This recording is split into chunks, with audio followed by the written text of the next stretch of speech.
एक और बड़ी खबर सामने आ रही है, जहां पर जनगणना को लेकर अगर बात करें तो बड़ी खबर है।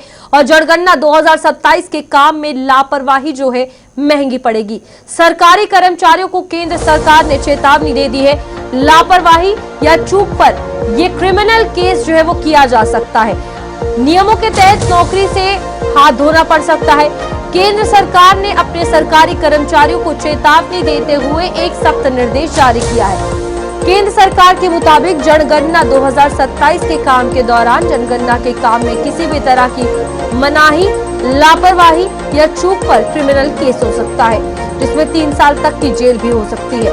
सरकार ने चेतावनी दी है कि ड्यूटी न मानने पर सख्त कानूनी कार्रवाई की जाएगी। जनगणना एक्ट 1948 के सेक्शन 11 के तहत नियम तोड़ने वालों को 3 साल तक की जेल, जुर्माना या दोनों हो सकते हैं। इसके अलावा सरकारी कर्मचारियों पर नियमों के तहत डिपार्टमेंटल कार्रवाई में खराब सर्विस रिकॉर्ड से लेकर सस्पेंशन, सैलरी में कटौती या नौकरी से भी निकाले जाने जैसी सजा मिल सकती है। सरकार द्वारा जारी सर्कुलर के अनुसार administrative secretary, divisional commissioner, deputy commissioner और डिपार्टमेंट के हेड समेत सभी सीनियर अधिकारियों से पूरा एडमिनिस्ट्रेटिव सहयोग करने को कहा गया है, ताकि ये काम आसानी से हो सके।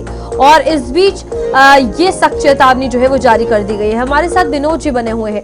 विनोद जी, कितना ज्यादा जरूरी था ये चेतावनी देना, ताकि जो हम जनगणना 2027 की बात कर रहे हैं वो पूर्ण रूप से सफल हो सके जम्मू कश्मीर में?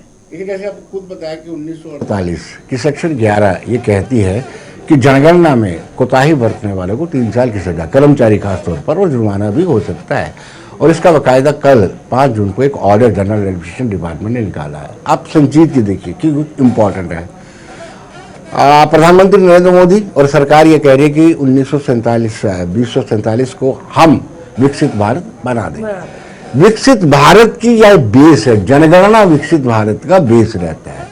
जब हम जनगणना को विस्तार से करते हैं और संजीदगी से करते हैं तो हमें पता चलता है कि हमें हेल्थ सेक्टर में, एजुकेशन सेक्टर में, रोड कनेक्टिविटी में कहाँ किस किस चीज़ की ज़रूरत है। फिर उसके मुताबिक अगली प्लानिंग की जाती है। अगर प्लानिंग में ही जो फील्ड स्टाफ है, जो वहाँ पे गिनती कर रहे हैं, जनगणना कर रहे हैं, अगर वो सही फिगर नहीं देते हैं तो हमारी प्लानिंग भी सही नहीं बनती है।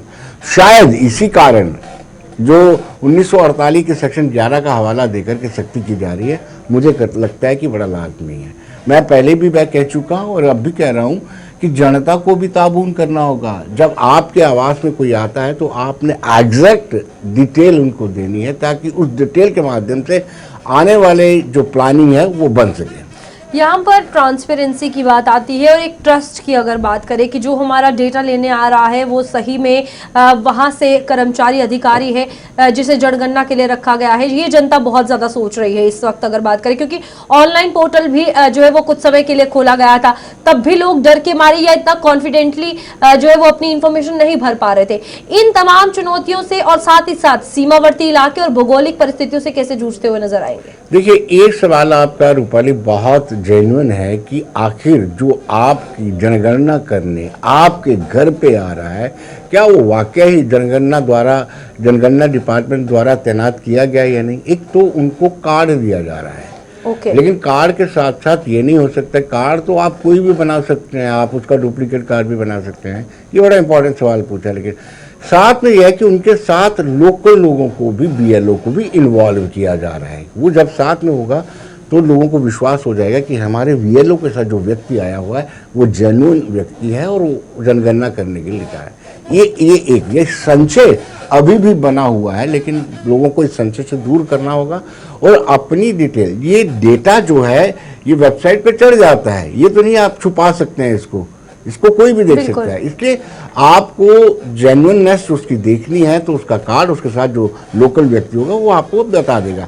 लेकिन आप इंफॉर्मेशन एग्जैक्ट और करेक्ट दें ताकि उसके आगे विस्तार होते, विकास हो सके। ठीक है विनोद जी, बहुत बहुत शुक्रिया आपका ज्वाइन करने के लिए। और इस बीच जनगणना 2027 की तैयारियां हो चुकी हैं, जहां पर अधिकारियों को भी चेतावनी दे दी गई है कि प्रॉपर्ली डेटा कलेक्शन हो और सही इंफॉर्मेशन के साथ ही सेंसस 2027 करवाया जाए। आगे